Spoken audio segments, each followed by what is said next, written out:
피아노요. 피아노? 맞아, 피아노 능력이 좀 되게 많이 느는 것 같던데. 할인이 피아노요? 네. 그림? 대단합니다. 자, 오늘은 노력은 배신하지 않는다. 또 노력의 방향성이라는 주제에 대해서 여러분한테 좀 알려드리고 싶어요. 자, 이번에 여러분들 월드컵 봤어요? 월드컵? 네. 월드컵 봤어요? 자, 16강 봤죠? 네. 자, 퀴즈. 1930년 우루과이 월드컵 이후로 우리나라가 딱 3번 16강에 진출했습니다. 요거를 맞추는 분들한테는 초콜릿.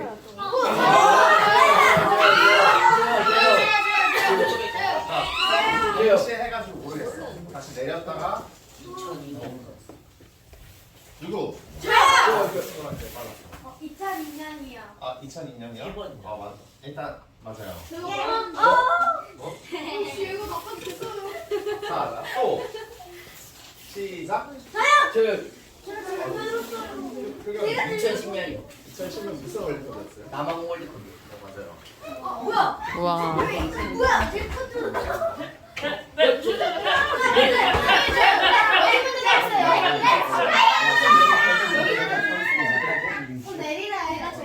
자, 손 내리고 합니다. 손 내리고.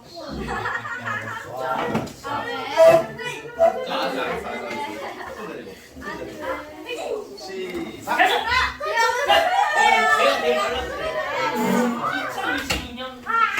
무슨 월드컵이었어요? 맞아요. 제가 제일 자, 우리나라가 이렇게 월드컵 16강에 3번 진출했어요. 3번. 아니요 월드컵 여기서 이제 여러분 2002년도에 우리가 4강 갔잖아. 혹시 알고 있어요? 그 중에서 레프트 윙백을 맡았던 선수가 이영표라는 선수가 있었는데 이분이 노력에 대해서 엄청 강조를 하셨거든요. 그래서 이분이 얘기했던 얘기를 좀 볼게요. 이분이 무슨 얘기를 했냐면 제가 운동을 하면서 경험한 확실한 2가지가 있습니다. 그 한 가지가 뭐냐면 이거예요. 10방울의 땀을 흘렸는데 11방울 성장하거나 발전하는 것 그런 건 없습니다. 10방울만큼 땀을 흘렸는데 9방울만큼 내가 발전하는 것 그런 것도 없어요. 10시간을 공부하고 10시간을 노력하면 정확하게 10시간만큼만 발전하게 되어 있습니다. 그것은 콩을 심으면 콩을 나는 것과 똑같은 법칙입니다. 그것이 세상의 법칙이에요. 여러분들이 만약에 그것을 믿는다면 정말 놀라운 일이 일어나기 시작해요. 자, 이런 말을 했어요.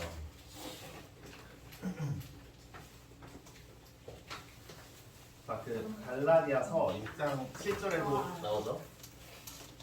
같이 한번 읽어볼까요? 시작. 묻지 마십시오. 하나님은 조롱을 받으실 분이 아니십니다. 왜냐하면 사람이 무슨 씨를 뿌리든지 그대로 거둘 것이기 때문입니다. 여기서 아까 이영표 아저씨가 했던 말 중에서 이거랑 되게 비슷한 말이 있었어. 혹시 기억나는 사람? 씨를 뿌리든지 그대로 거둘 것입니다. 예산 공식은 됐나?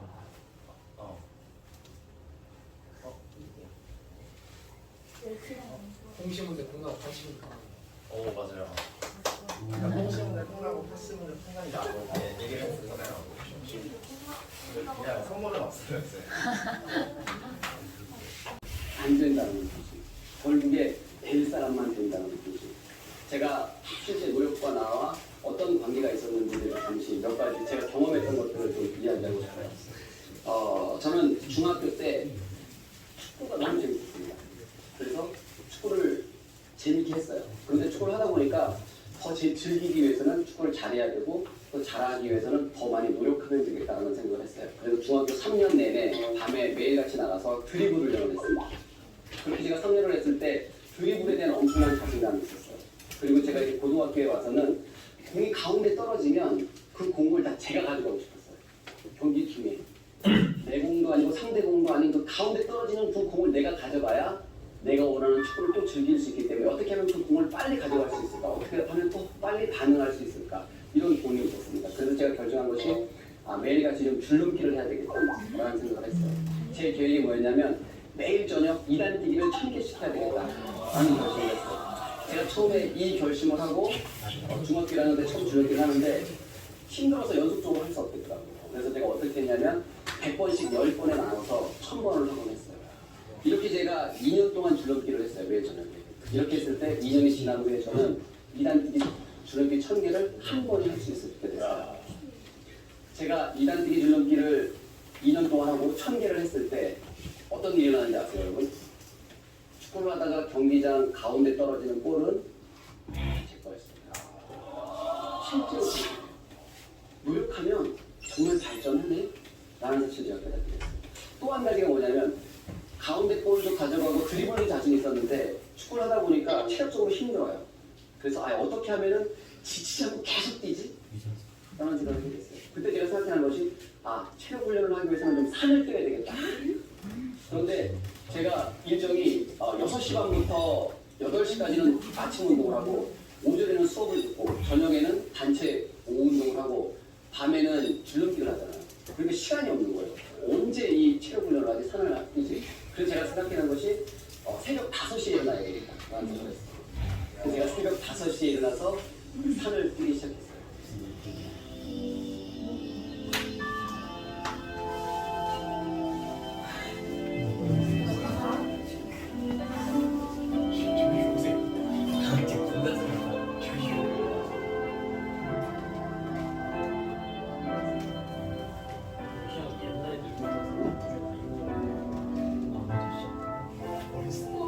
저는 이제 건국대학교를 나왔거든요. 건국대학교 갔는데 그때 당시에 우리 선수 구성이 너무 좋았어요. 그래서 우리 팀에 6명이 올림픽 국가대표였는데 저는 그때 당시에 대학교 3학년에서 4학년 올라가는 무렵에 저는 제 건국대학교의 주장이었어요. 그런데 저는 국가대표가 아니었어요. 그리고 심지어 그 6명 중에 5명은 제 친구고 1명은 제 후배였어요. 후배가 국가대표가 제가 아니고 저는 그때 주장이에요. 그러다 보니까 어떤 마음이 드냐면 후배들한테 뭔가 말할 때 제 권위가 쓰지 않는 거예요. 뭔가 왜냐면 축구도 못하는데 이런 생각 때문에 제가 되게 좀 힘든 시간을 워낙 잘하지 이렇게. 워낙 잘하지. 네 맞습니다. 그날도 이제 한 겨울 밤이었던 것 같아요. 보통 이제 여름에는 많은 친구들이 개인 운동을 하는데 가을이 되고 11월이 되고 12월이 되면 날씨가 추워지니까 개인 운동을 다 하잖아요. 항상 그때 겨울에 보면 저밖에 개인 운동하는 친구들이 없었어요.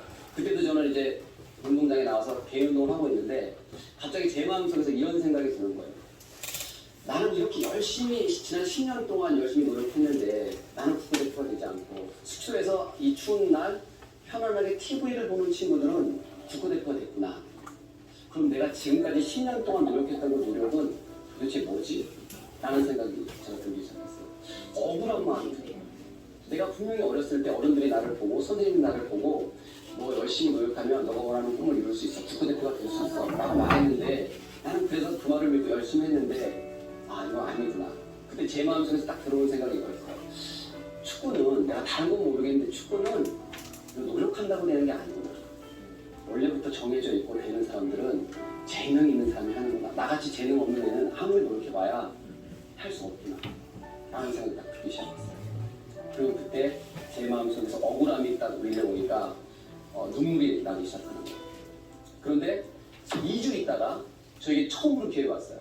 그 기회가 뭐냐면 그때 당시 올림픽 팀의 테스트 기회가 왔어요. 왼쪽 윙백 테스트 기회. 그곳에 가서 대표팀의 테스트를 받았어요. 그리고 일주일 만에 제가 그 테스트에 합격해서 정식 올림픽 대표가 됐어요. 그리고 정확하게 3개월 후에 국가대표가 됐어요. 그리고 국가대표 첫 경기에서 제가 후반전에 교체 출전했어요. 그리고 제가 은퇴하는 2011년까지 한 번도 그 자리에서 빠져본 적이 없어요. just don't work like they used to before. And I can't sweep you off of your feet. Will your mouth still remember the taste of my love? Will your eyes still smile from your cheek? Darling, I will be loving you till we're 70. 여러분들에게 꼭 이 말을 하고 싶어요. 노력을 하게 되면 그 노력에서는 엄청난 고통이 있어요. 힘들어요. 노력이 우리를 아주 고통스럽게 만들어요. 육체적으로, 정신적으로. 그런데 노력에서 오는 고통이 내가 원하는 것을 놓쳤을 때 오는 고통보다 훨씬 더 견디기 쉽다는 사실입니다. 저는 여러분들이 그것을 믿었으면 좋겠습니다. 여러분, 더디 잘하는 것을 두려워하지 마십시오. 그냥 그 자리에 가만히 멈춰 서 있는 것을 두려워하십시오. 감사합니다.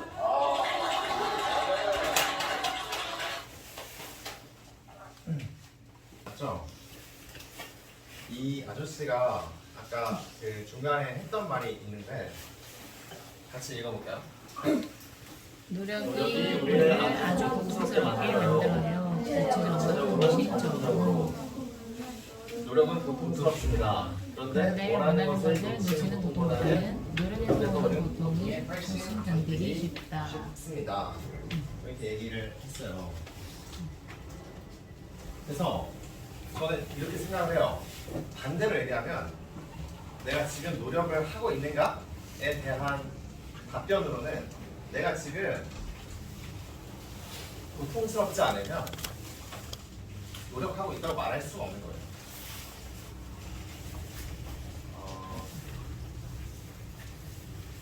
예지는 혹시 어떤 분야에서 내가 좀 정점이 되고 싶다 뭐 그런 분야가 있어요?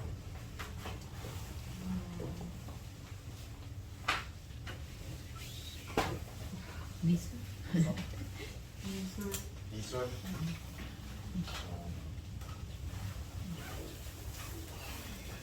테리 영어 은비 공부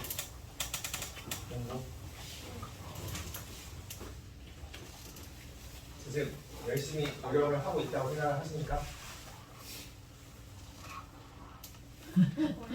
네. 고통스러워요 지금? 아니에요?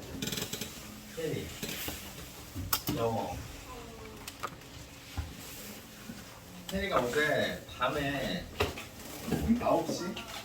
9시에 혼자서 여기서 교실에서 공부하고 있는 걸 나는 봤어요.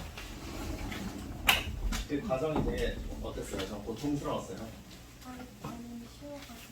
아, 쉬워가지고. 그런 노력을 하고 있던 게 아니야, 미안하지.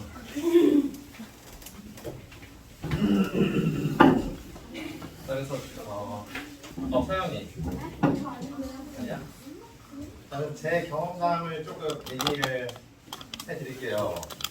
저는 이제 보통 여러분 대학교를 몇 살 때 가죠? 20이요. 네 맞아요. 20살 때 가죠. 저는 이제 대학교를 2번 다녔어요. 2번. 왜냐면 20살 때 대학교를 갔다가 이제 뭔가 마음에 안 드는 거야. 그래서 남자들은 뭘 갔다 오죠? 네, 군대 갔다 와서 수능 시험을 다시 준비한 거야. 지금 우리 저기 서원이 누나랑 언니랑 희은이 이제 막 수능 준비하고 있죠. 네. 그것처럼 20대 중반에 이제 그 학원에 들어가서 그 수능 준비를 다시 한 거야. 근데 수업을 듣는데 아까 여기 이영표 아저씨는 막 한두 살 어린 후배 한 명에다가 동기들은 다 국가대표고 자기는 국가대표가 아니었어요. 뭐 그거랑은 좀 다르지만 저는 이제 막 수능을 다시 군대 갔다 오면 여러분들 머리가 이제 완전히 싹 리셋이 돼. 바보가 돼서 딱 전역을 하거든요. 근데 그 상태에서 이제 고등학교 수능 시험이 굉장히 어렵잖아. 그거를 수행하면 어떻게 해야 되겠어? 노력을 엄청 많이 해야 되겠지. 그래서 나는 처음에 누구랑 수업을 들었는 줄 알아요? 맞아. 7살 어린 고등학생들이랑 같이 수업 들었어. 근데 거기서 이제 막 처음에는 되게 막 지옥적이다라는 생각이 막 들었는데 이거를 막 수업을 듣다가 내가 이제 막 점점 이제 성적이 올라가가지고 막 이제 그 친구들이 나를 되게 저 형 진짜 잘한다, 부럽다, 뭐 이렇게 얘기를 하는 정도까지 왔어요.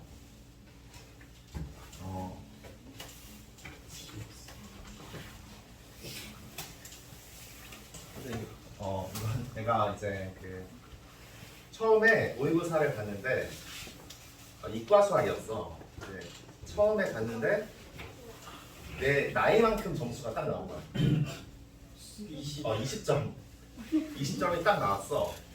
그래가지고 막 정말 미친 듯이 막 이만한 이따만한 책들을 이제 막 2번, 3번씩 풀고 이건 이제 제가 했던 오답 노트의 일부예요. 이거를 이제 보여드리려고 가져왔는데 이거 이제 실제 전국 모의고사 문제예요. 이거는 이제 뭐 중학교 수학의 관점에서도 풀어보고 고등학교 수학의 관점에서도 풀어보고 뭐 이렇게 몇 점 났어요? 이게 한 문제야. 이게 여러분들 지금 중학생이라서 약간 고등학교 수학에 대해서 모르죠. 요게 이제 한 문제 이렇게 한 문제. 요게 한 문제야. 요게 한 문제.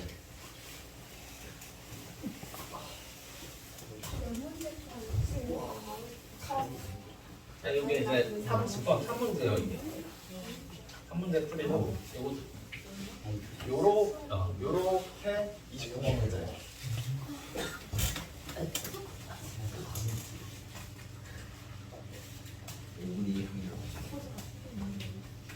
자, 요거 뭐냐면 내가 이제 여러분 EBS 알아요? EBS?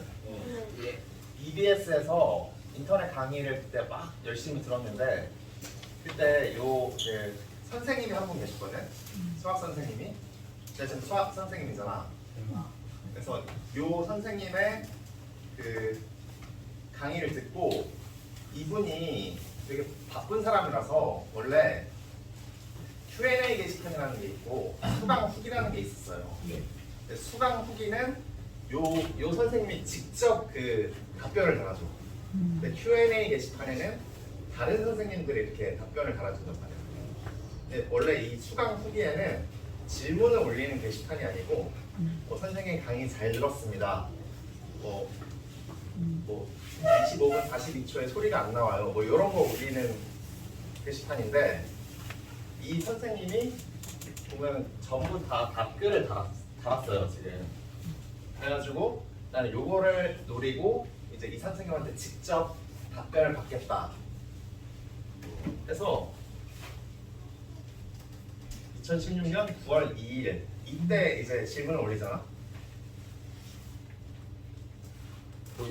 지금 제목이 뭐 현우쌤 강의 빨리 나왔으면 유유하고 사실 클릭을 해보면 안에는 질문이에요.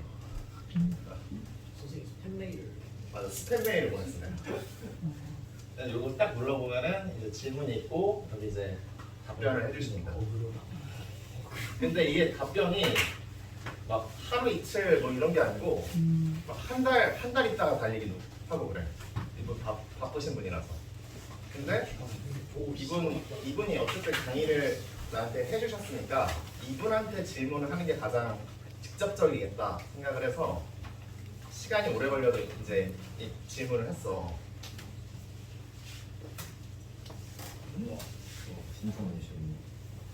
요게 한 문제 질문이에요. 요게 한 문제 질문. 요것도 이제 블로그를 만들어서 이제 뭐 여기다가 그림을 그릴 수는 없으니까 이제 블로그를 만들어서 여기 질문이 있습니다. 여기 답변 달아주세요 하니까 이렇게 다 달아주셨어요.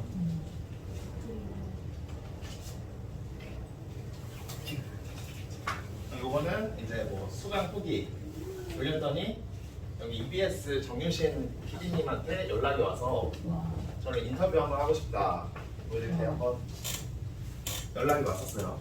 이게 했어요. 아 근데 못했어. 왜냐면은 그때 이제 뭐 EBS에서 수포자를 위한 그 약간 수학 포기자에서 이렇게 좀 열심히 해서 잘 된 사람들을 인터뷰하려고 했는데 그 프로젝트가 이제 뭐 예산 문제로 또 없어져가지고 결국에는 못하게 됐어요. 아쉽게도. 자,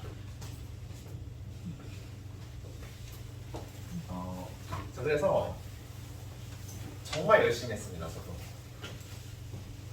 그래서 나중에는 아까 내가 몇 점 맞았다 그랬지? 20점 맞았다 그랬잖아. 나중에는 9월 모의고사에서 몇 점까지 맞았는 줄 알아요? 100점까지는 못 맞았고 93점까지 맞았어요. 93점까지.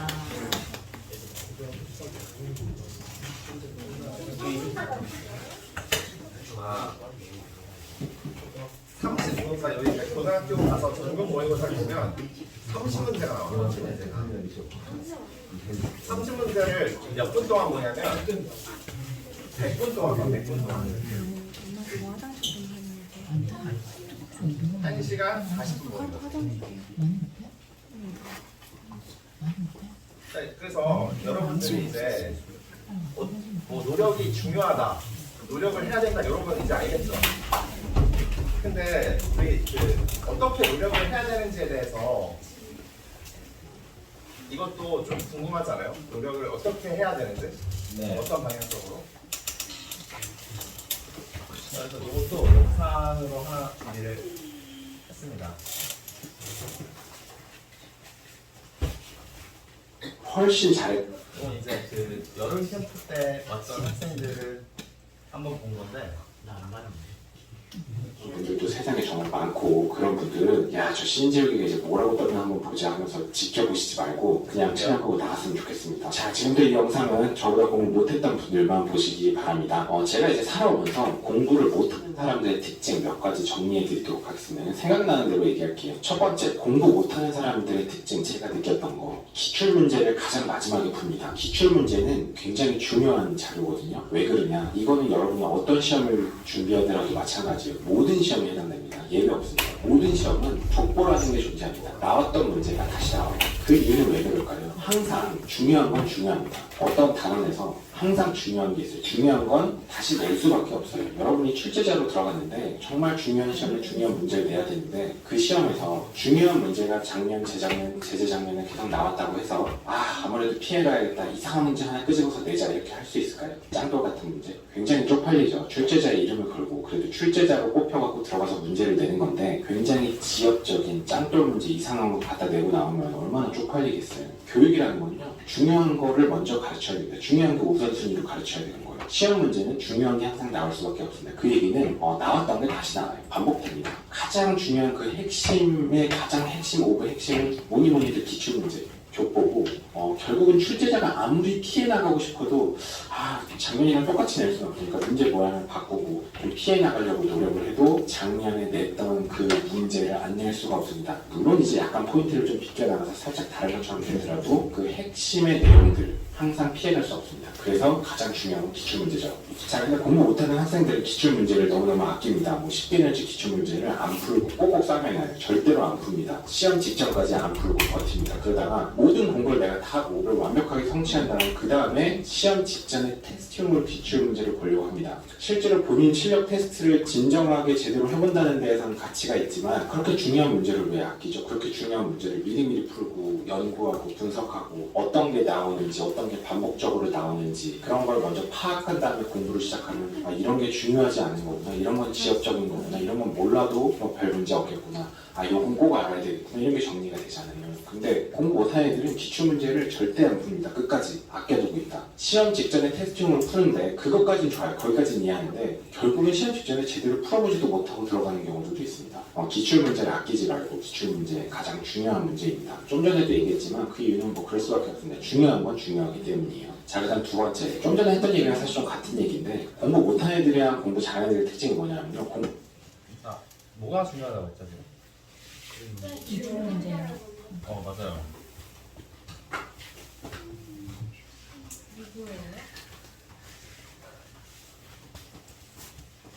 자, 이거는 그 작년 여름에 사실 했던 내용인데 여기 지금 대부분 안 들은 것 같아서 다시 한번 준비를 했거든요. 그래서 이분이 이제 주장하는 게 교육이라는 거는 중요한 것을 먼저 가르치게 되어 있으니까 시험에 나왔던 게 재작년에도 나오고 재작년에도 나오고 그 전에도 나오고 그러면 내년에도 어떻게 했어? 내년에도 또 나오겠지.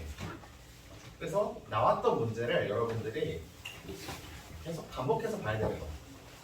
그러니까 아까 노력을 해야 된다고 했잖아. 근데 막 무작정 이제 노력을 하면은 우리 효율성이 떨어지잖아. 그래서 여러분들이 이렇게 좀 현명하게 기출 문제 위주로 학교 가서도 여러분들이 학원 다니죠. 학원에서 이제 뭘 하냐면 이제 별게 없어요. 그 학교에서 기출 문제들을 이제 모아다가 그거랑 비슷한 문제들을 이제 여러분들한테 계속 풀게 하는 거야. 그러면 이제 여러분 성적이 잘 나오고 그렇게 되는 거거든요. 그래서 이분이 이제 주장하는 거는 지역적인 문제를 출제하는 것은 여러분들이 만약에 문제를 내려봤는데 중요한 문제를 내는 게 아니라 막 이상한 문제를 막 들고 와서 내려 그러면 출제위원으로서도 약간 중요한 걸 내야 되는데 그러지 못하면 약간 창피하거든. 그래서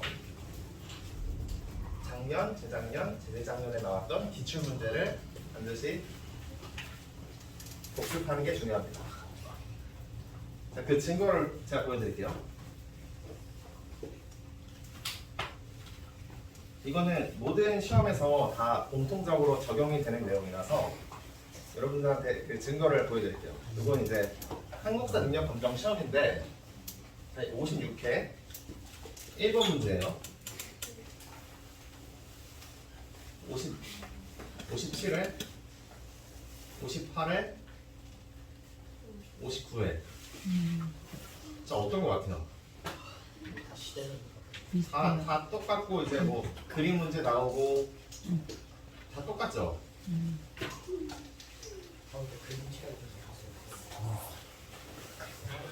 자, 이제 수능 문제 한번 볼게요.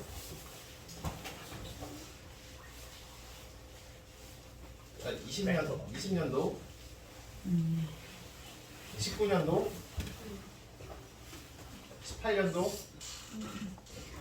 17년도 똑같죠? 자, 3점짜리 한번 봅시다. 자, 요것도 20, 19, 18, 17년도 이렇게 돼 있거든요.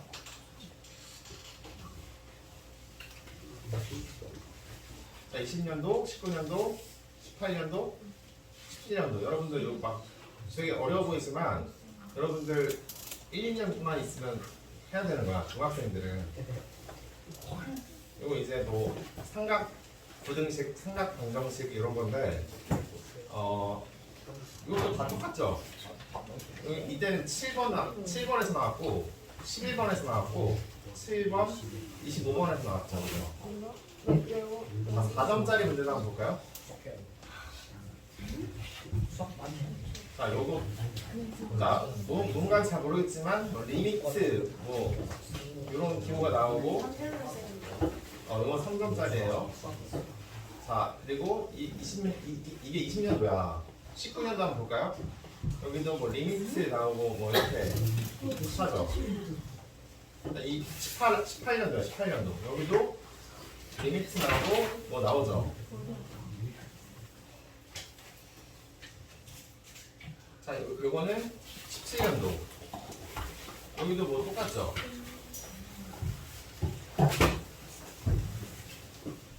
자, 요거는 이제 문과. 예전에 문과 수학이었는데 이것도 20년도. 여기 뭐 리미트 나오고 뭔가 이제 프랙탈 모형이 계속 반복해서 나오고 있는 게 똑같죠?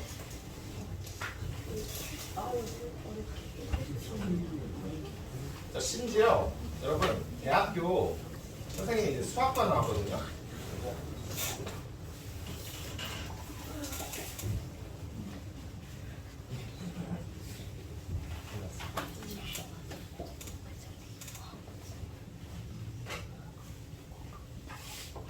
대학 전공 시험도 요거 이제 2015년도잖아. 내가 2018년도에 시험을 봤거든요. 근데 요거를 내가 얻었어. 그 친구들을 통해 가지고 내가 족보를 얻었어요. 그 시험 문제가 다 비슷해. 이렇게 나오지. 근데 내가 실제 봤던 시험도 이거거든요. 되게 거의 이제 비슷하게 나왔어. 똑같아 이제.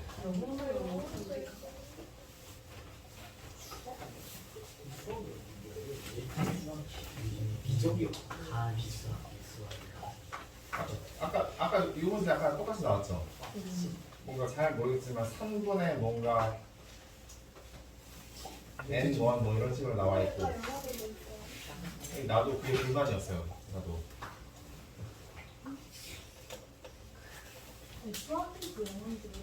자, 여러분들 우리 이제 국가 자격증 시험도 잘할 것 같아요.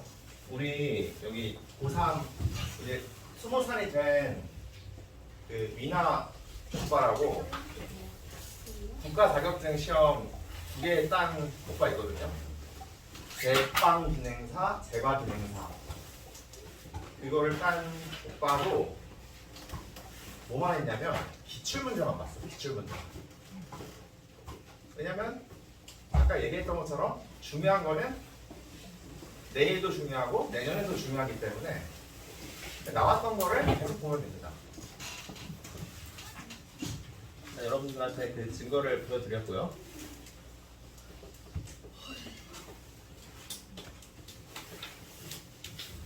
볼게요. 잘하는 애들은 물론 이제 엄청나게 뛰어나게 잘하는 애들 좀 제외하고 어느 정도 적당한 수준에서 잘하는 애들은 중요한 걸 먼저 공부합니다.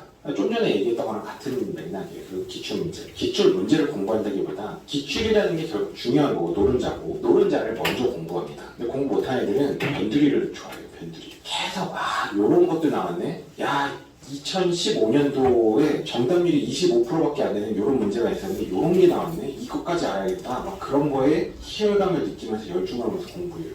아이들의 특징입니다. 왜? 안 나오는 문제를 왜 맞추려고 하죠? 어차피 정답률이 25%밖에 안 되는 문제, 남들 다 틀리는 문제, 25%면 거의 남들도 다 찍었다는 얘기 아니에요? 아는 사람이 아무도 없는데. 이런 애들의 특징은 남들이 못 맞추는 문제를 맞추려고 노력합니다. 남들 아무도 모르는 문제를 자기가 공부를 해서 맞추려고 노력을 해요. 물론 초상위권, 이제 1% 이내, 0.1% 뭐 이런 거를 노리는 사람이라면 그런 거를 알아야죠. 그렇지만 이런 거를 공부한다는 전제는 남들 다 맞추는 문제는 당연히 맞출 수 있다는 게 전제가 돼야 됩니다. 남들 다 맞추는 거 맞추고 그 다음에 이제 추가적으로 남들 못 맞추는 문제를 더 맞춰서 점수를 확보해야지. 공부 못하는 애들의 특징은 남들이 못 맞추는 문제에 희열을 느끼면서 막 그런 것들을 공부를 해요. 그러니까 말하자면 변두리, 노른자가 아니고 그 흰자들만 공부를 합니다. 계속 별종만 치고 다니는 거죠. 그 다음에 이제 시험장 가면 어떻게 되냐? 남들 다 맞추고 나오는 그 노른자 문제들 기출에 매년 나와서 출제자들이 야 이거 중요해 이거 중요해 이거 중요해 이렇게 매년 동안 얘기했던 문제를 우수수수수 다 틀리고 나오고 그 다음에 남들 하나도 못 맞추는 문제 겨우 공부해서 우연히 맞췄거나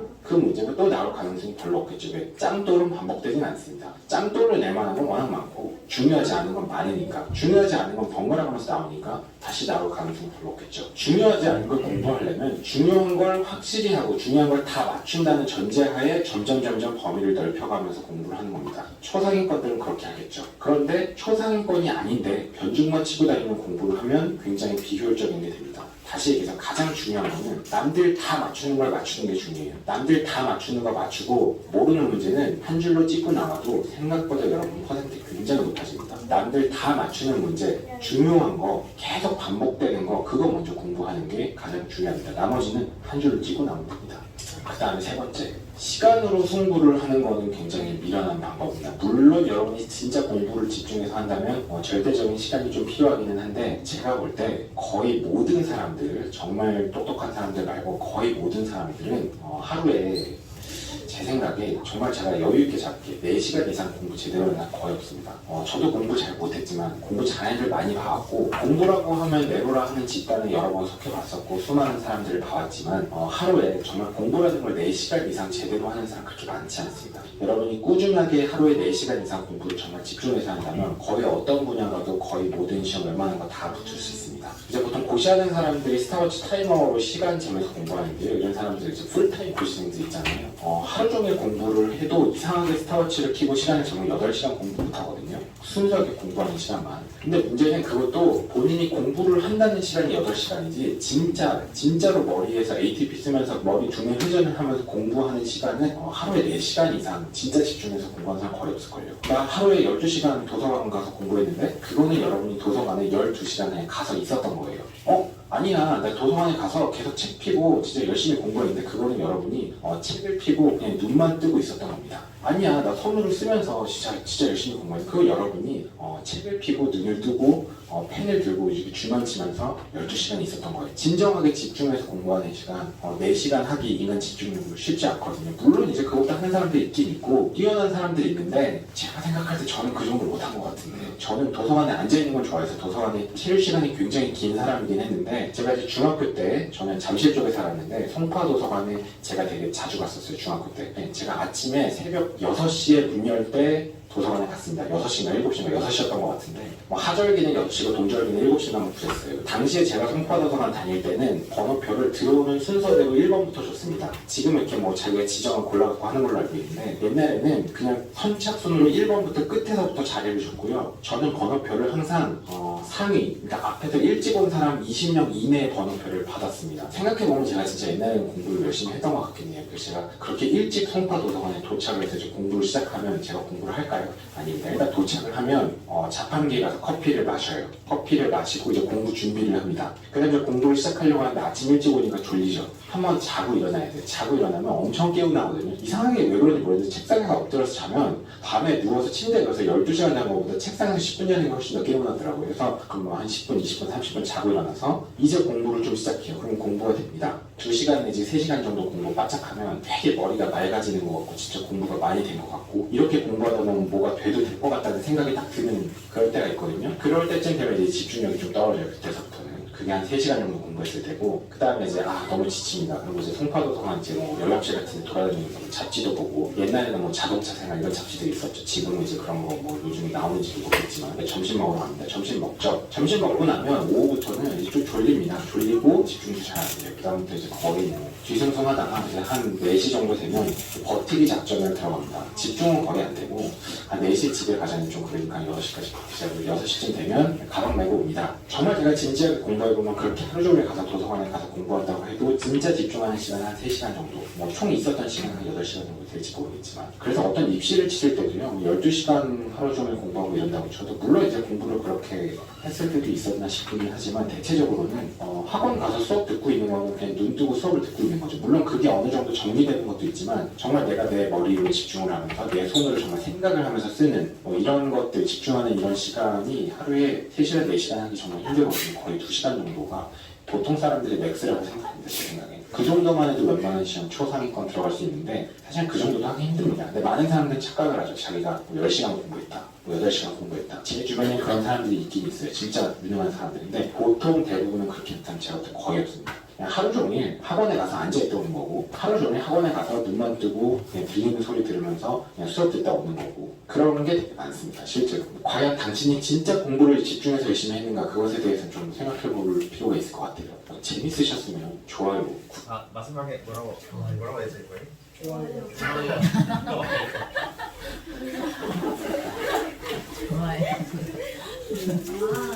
실제로. 과연 당신이 진짜 공부를 집중해서 열심히 했는가 그것에 대해서 좀 생각해 볼 필요가 있을 것 같아요. 저는 여러분들이 정말로 공부 열심히 했는지에 대해서 한번 물어볼 필요가 있는 것 같아요. 여러분들이 뭐 10시간을 앉아있든 12시간을 앉아있든 사실 그거는 별로 중요한 게 아니고요. 여러분들이 정말 순수하게 아무 소리가 안 들려야 돼요. 수학 문제를 풀다가 내가 음악을 듣고 있었어도 그 음악이 안 들려야 돼. 그게 이제 이 사람이 얘기한 그 집중을 했다는 얘기고, 그거를 하루에 사람이 4시간 넘기기가 힘듭니다. 우리가 그 지난 여름에 여기서 10시간 몰입 공부 캠프를 했는데, 그때 애들이 막 그 자기 순수 공부한 시간을 기록해서 여기 적었거든요. 근데 막 8시간 나오고 막 9시간 나오고 7시간 나오고, 요거는 사실 다 거짓말이라는 거지. 요즘 몇 시간 나왔어? 7시간? 미안한데 그거는 거짓말이야. 거기서 한 5시간은 빼야 됩니다. 네? 자, 그래서 첫 번째 우리가 노력은 대신하지 않는다라는 걸 이제 이영표 선수를 통해서 봤고, 두 번째 어떻게 노력을 우리가 해야 되는지 그 방향성에 대해서 두 번째 영상을 통해서 봤습니다. 자, 강의는 특강 여기까지 하겠고요.